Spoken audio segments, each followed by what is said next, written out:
శ్రీమాత్రే నమః. నమస్కారం. శరణమయ్యప్ప.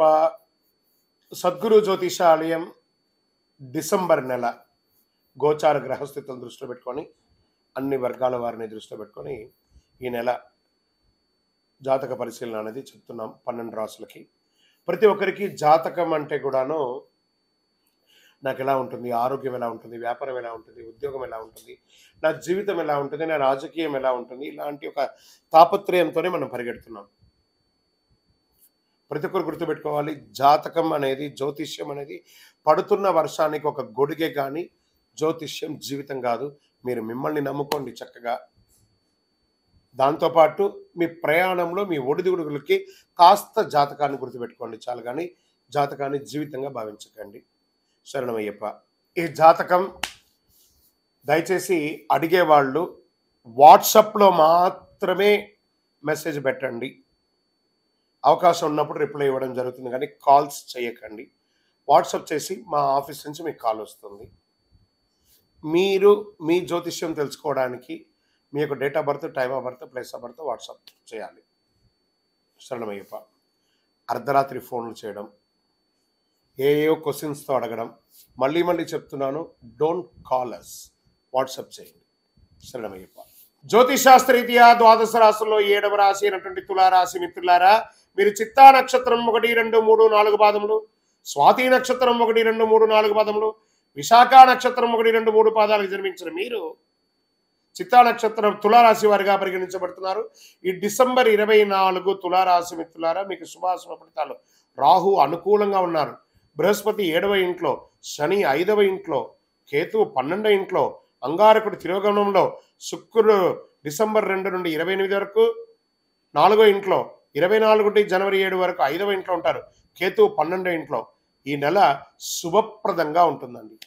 కానీ గత రోజులుగా ఆర్థిక సంక్షోభం అనుభవిస్తున్న తులారాశి మిత్రులారా, మీకు వాటికి అన్నిటికీ ఉపశమనం చాలా అద్భుతంగా. సర్వత్ర సమాజంలో మీకు ప్రాధాన్యత పెరుగుతుంది. ఏ పని మొదలుపెట్టిన ప్రాధాన్యత ఉంటుంది. కోర్టు కేసులు, పోలీస్ కేసులు ఇవన్నీ కూడా తొలగిపోతాయి. ఏ ప్రయత్నం తలపెట్టినా విజయవంతంగా ఉంటారు. వృత్తి, ఉద్యోగ, వ్యాపార స్థితిగతుల పరంగా, ఆదాయపరంగా మల్టిపుల్ ఇన్కమ్ సోర్స్ పెరుగుతుంది. ప్రభుత్వం మూలకంగా ధనలాభం పెరుగుతుంది. కుటుంబ సభ్యుల నుంచి శుభవార్తలు వింటారు. ఉద్యోగం కాని వారికి, వివాహం కాని వారికి ఇది ఒక అద్భుతమైనటువంటి సమయం చెప్పచ్చు, సఫలీకృతం అవుతుంది. షేర్ మార్కెట్ స్పెక్యులేషన్ చాలా కలిసి వస్తుంది. ఉద్యోగంలో ఉత్తమమైనటువంటి అవార్డ్స్ దొరికే అవకాశాలు ఉన్నాయి. మీ పనితీరుని ప్రశంసింపబడతారు. ప్రభుత్వ గుర్తింపు కూడా పొందుతారు. ప్రభుత్వ ఉద్యోగం వారికి, ప్రైవేట్ రంగం వారికి మీ మేనేజ్మెంట్ మిమ్మల్ని గుర్తిస్తుంది. పోటీ పరీక్షలు రాసే విద్యార్థులకి ఇది చాలా యోగకాలం అని చెప్పచ్చు. అంకిత భావంతో కష్టపడి రాయండి పరీక్షలు, మీకు మంచి అవకాశాలు వస్తున్నాయి. ఖర్చులు పెరిగినప్పటికీ, లావాదేవీలు పెరిగినప్పటికీ ఏదో రకంగా ఆర్థికంగా మీరు లబ్ధి పొందుతూ ఉంటారు. విలాసం కోసం ఖర్చు పెట్టేది కాస్త ఆపండి. కొన్ని రోజులు విలాసాలను పక్కన పెట్టి వృత్తిని గట్టిగా సాధించండి. మార్కెటింగ్, బీమా, ఎల్ఐసి వారికి చాలా అద్భుతమైనటువంటి సమయం కూడా చెప్పచ్చు. ఈ యొక్క డాక్టర్స్, లాయర్స్, పోలీస్ డిపార్ట్మెంట్, ఇంకా సర్వీస్ సెక్టార్లో ఉన్నటువంటి ఉద్యోగస్తులకి ఇది చాలా యోగకాలం అని చెప్పచ్చు. రీసెర్చ్ చేస్తున్న వాళ్ళకి ఇది చాలా యోగం. బ్యాంకింగ్ సెక్టార్ వారికి చాలా బాగుంది. నూతన వాహన ఆభరణాలు కొనుగోలు చేస్తారు. సంతానం, మీ యొక్క సంతానం విదేశాలకు వెళ్ళడమో లేదా పోటీ పరీక్షలు పాల్గొనడమో, స్పోర్ట్స్లో బాగా రాణిస్తారు. నూతన గృహప్రవేశం లేదా నిర్మాణం లాంటిది మొదలు పెడతారు. భార్యాభర్తల మధ్య అన్యోన్యత పెరుగుతుంది. రాజకీయ నాయకులకి యోగకాలం అని చెప్పచ్చు. కానీ సమాజంలో తిరిగేటప్పుడు అహంకారంతో తిరగకండి, మొటికాయలు పడతాయి, జాగ్రత్త. మీడియా రంగం వారికి అద్భుతంగా ఉంటుంది చెప్పచ్చు. నూతన ఉద్యోగ ప్రయత్నాలు చాలా కలిసి వస్తుంది. అనుకూలమైనటువంటి రోజులు అంటే డిసెంబర్ 2, 5, 8, 10 చంద్రాష్టమం. 13 మధ్యాహ్నం నుండి 15 సాయంత్రం వరకు చంద్రాష్టమం ఉంటుంది. ఈ 2.5 రోజులు చాలా జాగ్రత్త. ఎవరితో మాట్లాడినా జాగ్రత్త, ఏ విధమైనటువంటి వాహనం నడిపినా జాగ్రత్త. పూజించవలసినటువంటి దైవం అమ్మవారు దుర్గా సప్తసతి, చండీ పారాయణం చేయండి. అదృష్ట సంఖ్యలు 2, 5. పరిహారం, అమ్మవారికి ఒక చండీ హోమం చేయండి, లేదా అమ్మవారిని దర్శనం చేసుకోండి, లేదా అమ్మవారికి దేవాలయంలో మీ వయస్సు ఎంత ఉందో అన్ని దీపాలు వెలిగించండి. శుక్రవార రాహుకాల సమయంలో, రాహుకాలం ఉంటుంది కదా 10:30, 12 శుక్రవారం, ఆ సమయంలో మీ వయసు ఎంత ఉందో అన్ని దీపాలు వెలిగించండి. అతి శక్తివంతమైనటువంటి కరుంగాళిమాలను ధరించండి. మీ వయసు ఎంత ఉందో అన్ని దీపాలు వెలిగించండి.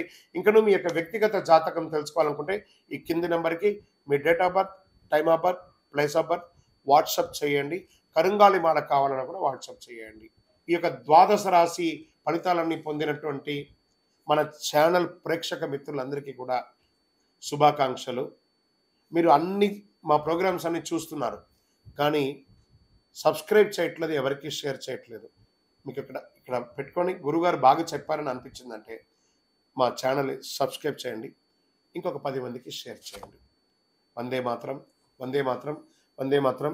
తిరుపతికి వచ్చినప్పుడు మన అయ్యప్ప స్వామి వారి 18 అవతారాల దేవాలయం బ్రహ్మశ్రీ డాక్టర్ చంద్రమౌళి గురుస్వామి గారు నిర్మించారు. మీకోసం అక్కడ మేము ప్రార్థన చేస్తూ ఉంటాం.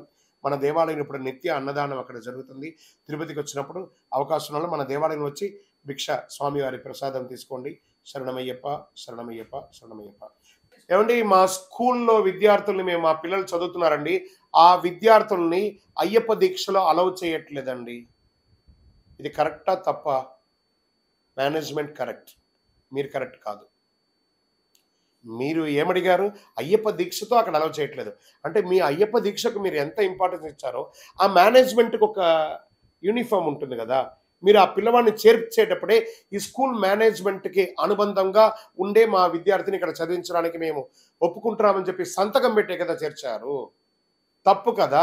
స్కూల్ యూనిఫామ్ అంటే స్కూల్ యూనిఫామే, పోలీస్ యూనిఫామ్ అంటే పోలీస్ యూనిఫామే. నేను నిన్న ప్రయాణం చేస్తూ ఉండగా ఒక పోలీస్ అయ్యప్పన్ తన యొక్క యూనిఫామ్ చేసుకుంటూ పైన ఒక టవల్ వేసుకొని నాకు దారిలో కనబడి సిగ్నల్ దగ్గర నేను ఆగగానే పరిగెత్తుకుంటూ వచ్చాను. గురుగారు, మీరు చెప్పినటువంటి టీవీలో చూసి నేను పోలీస్ యూనిఫామ్ వేసుకొనే నేను ట్రాఫిక్ ఇన్స్పెక్టర్గా ఉన్నాను, నాకు చాలా అనుకూలంగా ఉంది, మా డిపార్ట్మెంట్లో కూడా మంచి పేరు ఉంది, ఇలా వేసుకోవడంలో నేను ఏం మొహమాట పడట్లేదండి, నేను ఇంటికి వెళ్ళగానే దీక్ష దర్శనం వేసేసుకుంటాను అని చెప్తున్నారు. సో అతను తన వృత్తికి ఇంపార్టెన్స్ ఇస్తున్నారు. అలాంటప్పుడు విద్యార్థులు కూడా వాళ్ళ యొక్క చదువుకు ఉపయోగించాలి కదా.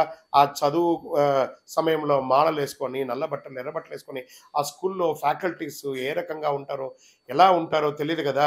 ఈ ఒక విద్యార్థిని వల్ల ఆ మాతస్వామి ఈ పాపను చూసి దూరంగా వెళ్ళడం వల్ల ఆ ఎంటైర్ క్లాస్ చదువుకునే ఒక పిల్లడు వల్ల ఆ 30 మంది విద్యార్థులు ఇబ్బంది పడతారు కదా. వాళ్ళ యొక్క ప్రోగ్రెస్ పోతుంది కదా.